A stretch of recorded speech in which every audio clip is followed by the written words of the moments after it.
And WikiLeaks have indicated that is happening. It wasn't just a blanket one. There were regulations and stipulations as to how and who and what can be monitored. So they're all spelled out. But recently, WikiLeaks have also told us that even with that blanket, there were some... That means that something was flouted. So well, there you, in the interest of the nation, you must not leave any stone unturned. Okay. Mr. Gbanite, the issue of, you know, when you started, you talked about discrepancies, inconsistencies here and there. And at the initial stage when these issues all started, we talked about the fact that intelligence gathering mechanism in the security system of the country is not very effective.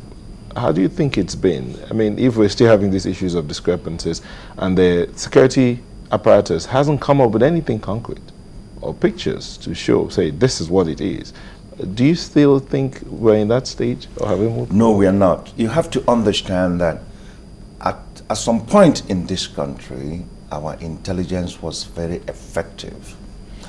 Then something happened to slow it down.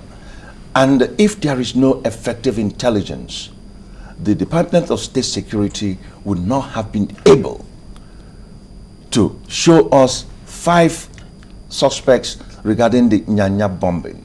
And I understand that yesterday, another person, Oguche, has been caught somewhere outside Nigeria.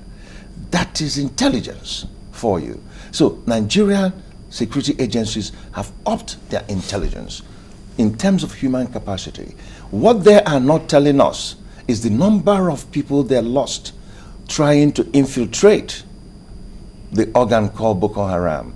They are not going to tell you that. And then, wait a minute. Staying with the then there is what communication. Then that's what we call geospatial intelligence, area view intelligence, which the international community is bringing, because the Nigerian security agencies are putting together is yet to be placed.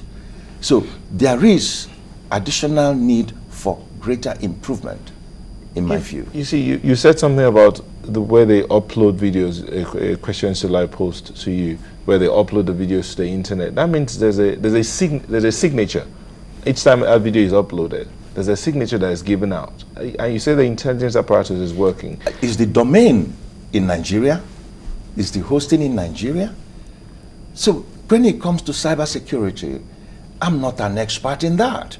There has to be somebody who can come and say, as a Nigerian, we can find the DNAs of these. That's the advantage of letting the public view that particular video, as opposed to the negatives. You're still misunderstanding me. No, not misunderstanding. Viewing the video is one thing, and listening to what the man is trying to communicate. I'm talking about not another. blocking anything, because even if when the public sees it, they could even be the ones to volunteer information and leads to the security agencies concerning what might be happening, because one or two things might escape them. For instance, now, I mean, you have people talking about the video saying, well, in that video, look closely, you see some kind of things behind it. Some things don't quite add up. Some even ask, okay, well, why didn't they speak in that video? Why did they have to speak separately? And then they joined, you see the jump cut. So all of those things come to play. You're very correct, but that's the work of the security agencies.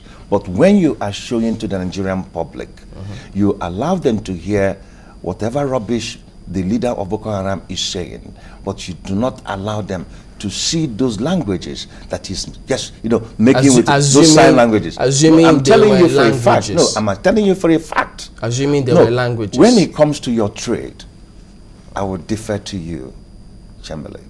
No, but... And in my trade, I think, take this information very seriously. There's no clear-cut one, too, that, I mean, that can be straight-jacketed in one fell swoop, that is what it is. Before we get to the Nyanya issue... I'm glad your audience have at least will be able to before we get to the Nyanya bomb blast update, which we'll also be looking at, and now you just told us, looks like Oguche, the wanted man, has been apprehended, but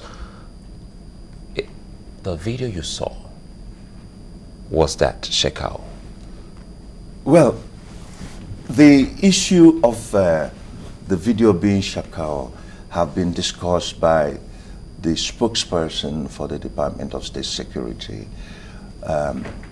In their briefing, I was told that somebody from the Voice of America asked, and they were quite definitive that the original Shakal is dead. And in a passing discussion, people say that the original Shakal have a mean of always addressing the audience while sitting. And he appeared to look older than the current man and was always very sedate and mild-mannered in his articulations. Compare to the new face of Shakal, that is more radical, one who appears to be speaking under the influence of cat or some kind of drugs. Good. And Which just a minute. So Just a the minute. gesticulation Just a minute. acting under the influence could... These are security analysis. Okay, good. Not public analysis. All right. So I would like to take the security analysis over what Vanguard will say. Which they are entitled to, which is their opinion. Misinformation is a trade. No, you in can't Nigeria. call it misinformation. No, Because I say misinformation misinformation because in a respective newspaper should not take I'm talking a about character the in image. Bangu and put in Nigerian newspaper No, and but- say that's Boko Haram in Nigeria. But you saw And the that you is saw how the this thing rejoinder has- the day This after. is how this thing balloons. Well, they Did you see the apologized. rejoinder the day Yes, after? they It's not, look, apologizing is okay, but the image remains. That is why I think NBC should also weigh down on that. But that's another discussion. We have to accept Let's continue. we have to accept their apologies and the errors. Of course, you which must. They're your Be- colleagues. No, But because let me, because as the someone Nigerian, that spends their money buying because the them daily. Nigerian military also made the same gaffe before the nation and apologized, and we, the nation, I'm sure they It's accept okay. it. Let us continue. We are on the level of apology at the moment. So we It's shouldn't acceptable. accept. You know. What do you think about the developments in Yanya? Is there any kind of Brilliant, correlation? brilliant, brilliant. Permit me to clap for the Department of State Security Services. The president gave a mandate. The president said, you must do something about this. And they swung into action. They didn't need international collaboration to apprehend those people. But where the jointness has worked is that to be able to pick a British subject, though a Nigerian, in another country, meant a collaborative effort of the DSS, the DIA, Defense Intelligence Agency, that handles all the military attaches worldwide, and the collaboration of perhaps, Sudanese government also. But the thing that disturbs me when it was announced that these children was missing ab initio is lack of photograph. Had we had photographs being sent out there, Interpol would have been able to move into action and be able to ascertain if there are such girls in Chad, in Niger, in Sudan, in Central African Republic, because you must match a face What is to investigation.